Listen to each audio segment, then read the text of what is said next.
एक एनएलयू में जाने का सपना हर किसी का होता है। ऐसे ही आपका भी सपना होगा। अगर आप क्लास 12th में हैं और आपने अपनी क्लैट की प्रिपरेशन शुरू कर दी है, तो एक सपना जो आपके हमेशा दिमाग में और जहन में रहता होगा वो ये है कि कैसे एक एनएलयू में पहुंचा जाए। एनएलयू में पहुंचने के लिए एक पेपर जिसका नाम है क्लैट या फिर एक एलिट, ये तो आपको देना ही है। लेकिन उसके अलावा भी कुछ ऐसी चीज़ें हैं क्या जिससे आप एनएलयू में पहुंच सकते हैं, या एनएलयू में जाने से पहले आपके पास ऐसी चीज़ें होनी चाहिए? तो यही बताने के लिए आया हूं मैं आपके सामने। नाम है आशीष गर्ग। स्वागत करता हूं मैं आपका लॉ चैनल पे अड्डा 24/7 के। यहाँ पर हम आपको बताते हैं हर एक वो चीज़ जो आपके लिए ज़रूरी है एक लॉयर बनने के लिए। तो अगर हम इसमें आगे चलते हैं तो आपको सबसे पहली चीज़ है कि आपको पता हो अपना एग्जाम पैटर्न। और अब जब आप अपनी प्रिपरेशन शुरू कर चुके हैं तो आपको क्लैट के या एलिट के एग्जाम पैटर्न के बारे में तो ऑलरेडी पता होगा।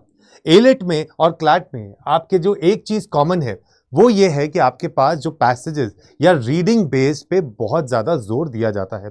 क्लैट में जहां आपके पास ये 5 सेक्शंस आते हैं, English, critical reasoning, legal reasoning, quantitative aptitude और करंट अफेयर्स आता है। वहीं एलिट में आपके पास 3 सेक्शन आते हैं, इंग्लिश, लॉजिकल रीजनिंग और करंट अफेयर्स। सो हम ये कह सकते हैं कि दोनों को दोनों पेपर आपस में कहीं ना कहीं ओवरलैप करता है। और अगर अब ये ओवरलैप करता है तो इसमें पैटर्न में जिस तरीके के क्वेश्चंस पूछे जाते हैं वो भी कहीं ना कहीं ओवरलैप करते हैं। सिर्फ इकलौती एक जो चीज़ डिफरेंस आ जाती है कि लॉजिकल रीजनिंग में जब वो पैसेज की बेस पे क्वेश्चन पूछते हैं तो वहाँ पर आपसे लॉजिकल रीजनिंग टाइप के क्वेश्चन पूछे जाते हैं जो ब्लड रिलेशंस और ऐसे होते हैं। लेकिन क्लैट में आपसे क्रिटिकल रीजनिंग पूछी जाती है। वहीं करंट अफेयर्स तो सेम आता ही है।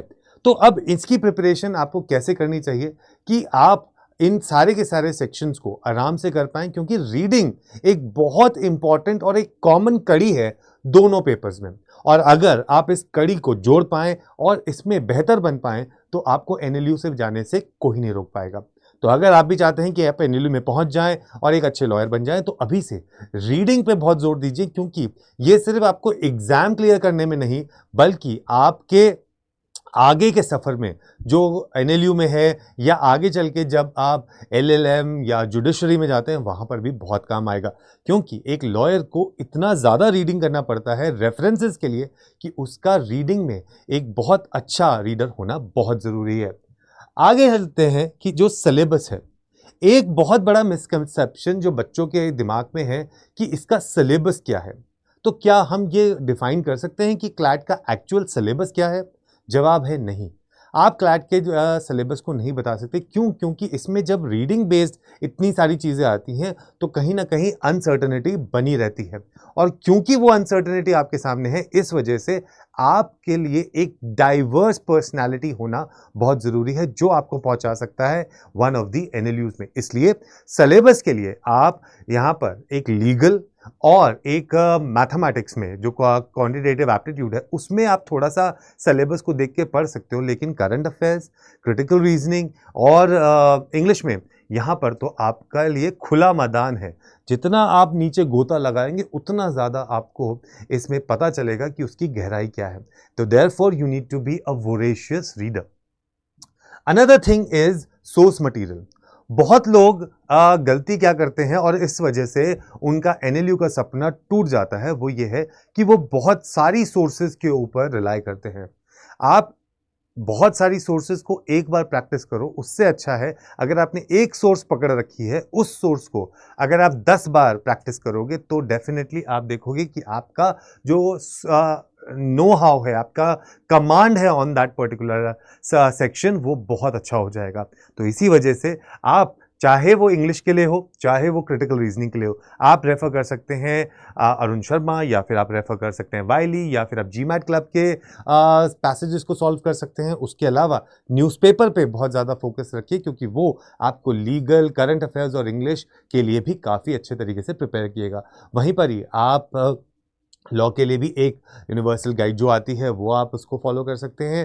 फास्टर कैलकुलेशंस में आप आर.एस. अग्रवाल की बुक लेकर उसको मैथमेटिक्स के लिए यूज़ कर सकते हो और करंट अफेयर्स के लिए तो आपके पास न्यूज़पेपर है ही। उसके अलावा अड्डा 24/7 भी आपको एक बुक देता है जो आप रेफर कर सकते हैं, जिसके अंदर आपको 850 से ज़्यादा क्वेश्चंस मिलते हैं प्रैक्टिस करने के लिए। और करंट अफेयर्स के लिए आपके लिए मंथली मैगजीन आती है हमारी ऐप पे। तो अगर आपने अभी तक हमारी ऐप को डाउनलोड नहीं किया है तो फटाफट से आप उस ऐप को डाउनलोड कर सकते हैं।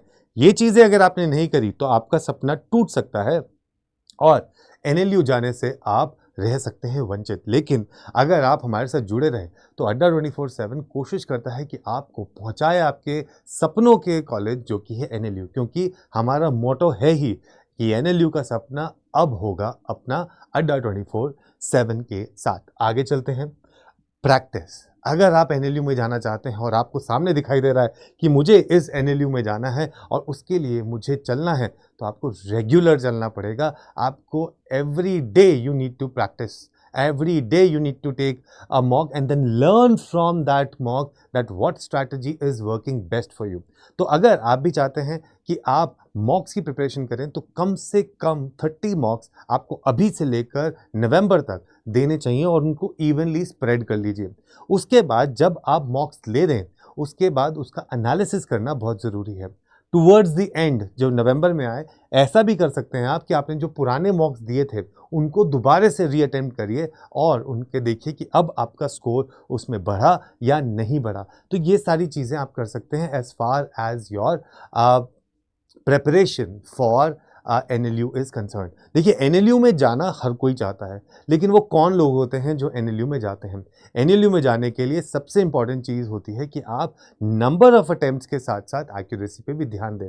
अब एक्यूरेसी ने एक बैक स्टेप क्यों ले लिया है? क्योंकि पहले जब 150 क्वेश्चन आते थे बच्चे आपके पास, तो वो भी बच्चे वहाँ पर स्ट्रगल करते थे और पूरा का पूरा पेपर पढ़ नहीं पाते थे। लेकिन अब जब आपके पास 2 घंटे हैं और करने के लिए 120 क्वेश्चन है, तो अब आप it is doable that you are able to read the passages. अब वो अगर आप कर लेते हैं तो आपका स्कोर डेफिनेटली उस नंबर से आगे आएगा जहां से आपको कॉल आना 100% पक्का है।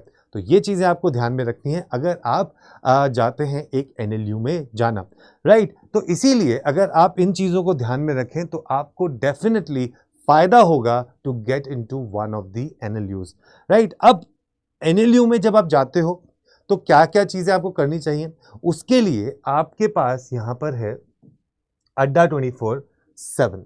अड्डा 24/7 आपको क्लैट के लिए देता है ये 2 बैचेस, एक है अचीवर्स 2.0 बैच और एक है क्लासिक बैच। अब इन दोनों बैच में मैं आपको क्यों बता रहा हूँ कि आप ये ले सकते हैं। अचीवर्स 2.0 बैच आपका 1 जून से स्टार्ट हुआ था, अभी इसमें ज़्यादा क्लासेस नहीं हुई हैं, लेकिन बिकॉज फादर्स डे की सेल चल रही है तो ये बैच आपको बहुत कम प्राइस पे यहाँ पर मिल सकता है। जब आप इस बैच को यहाँ पर देखते हैं तो अभी आपको ये 9,680 रुपये का दिखाई दे रहा है, लेकिन अगर आप इसमें ये कोड लगाते हैं Y713 और इसको अप्लाई कर देते हैं तो आपको ये 8,800 रुपये में ये बैच आपको यहाँ पर देखने को मिल रहा है। अब इस बैच की खासियत क्या है वो मैं चीज़ें आपको यहाँ पर बता देता हूँ। इस बैच में पहली चीज़ जो सबसे इंपॉर्टेंट है वो ये है कि आपको यहाँ पर मिल रहा है, ठीक है, 9 मंथ्स की वैलिडिटी मिल रही है। इस वैलिडिटी का फ़ायदा क्या होता है मैं आपको बता देता हूँ। जब आप इसमें ये बैच को लेते हैं तो यहाँ पर इस वैलिडिटी में आपको मिलती है मेंटोरशिप, जो आपके एंड तक जब आपका रिजल्ट भी आ जाता है उसके बाद आपकी काउंसलिंग में भी पूरी हेल्प करती है, जो आपको पता चलता है कि कौन सा आपको नंबर पे क्या मिलेगा क्या नहीं मिलेगा। आपको प्रेफरेंस लिस्ट भरनी है, आपको यहाँ पे बुक मिलती है, ठीक है, जिसके अंदर 850 क्वेश्चंस मिलते हैं, प्लस वो आपको यहाँ मिलता है, आपको सेक्शनल टेस्ट्स मिलते हैं, आपको सेशंस की डीपीपीज मिलती हैं, आपको रिकॉर्डिंग्स मिलती हैं और आपको जाने क्या क्या चीज़ें यहाँ पर दी जाती हैं, मॉक टेस्ट दिए जाते हैं और उसका पूरा एनालिसिस भी आपके लिए यहाँ पर करवाया जाता है। तो ये सारी चीज़ें आपको यहाँ पर मिलती हैं। अब ये आप कहोगे जी इसमें क्या बात है, ये तो हर कोई देता है, लेकिन यहाँ पर मैं आपको देता हूँ अपना एक वादा कि मैं आपके साथ रहूँगा हमेशा। ये है देखिए नंबर, कोई नहीं देता होगा अपना नंबर, मैं आपको दे रहा हूँ अपना नंबर, जिससे आप रेगुलरली मुझसे जुड़े रह सकते हैं। ये मेरी ईमेल आईडी है, आप जुड़े रह सकते हैं मुझसे और अपने सारे डाउट्स को क्लियर कर सकते हैं।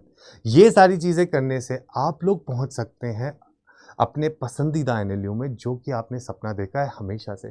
तो अगर एक एनएलयू में जाना है, कहीं आपसे गलती ना हो जाए, कहीं आपका सपना टूट ना जाए, तो क्योंकि आपका जब सपना टूटता है ना, तो सिर्फ आपका दिल नहीं दुखता है, पूरे घर का दुखता है, हमारा दुखता है। तो हम चाहते हैं कि हम सब लोग खुशियाँ मनाएं साथ में, और इसी वजह से आपको जुड़े रहना है हमारे साथ अड्डा 24/7 पे। तो ये तैयारी अब करिए हमारे साथ और पहुंच जाइए अपने लक्ष्य पे, जो कि है एनएलयू में जाने का। All the best. जय हिंद, जय भारत।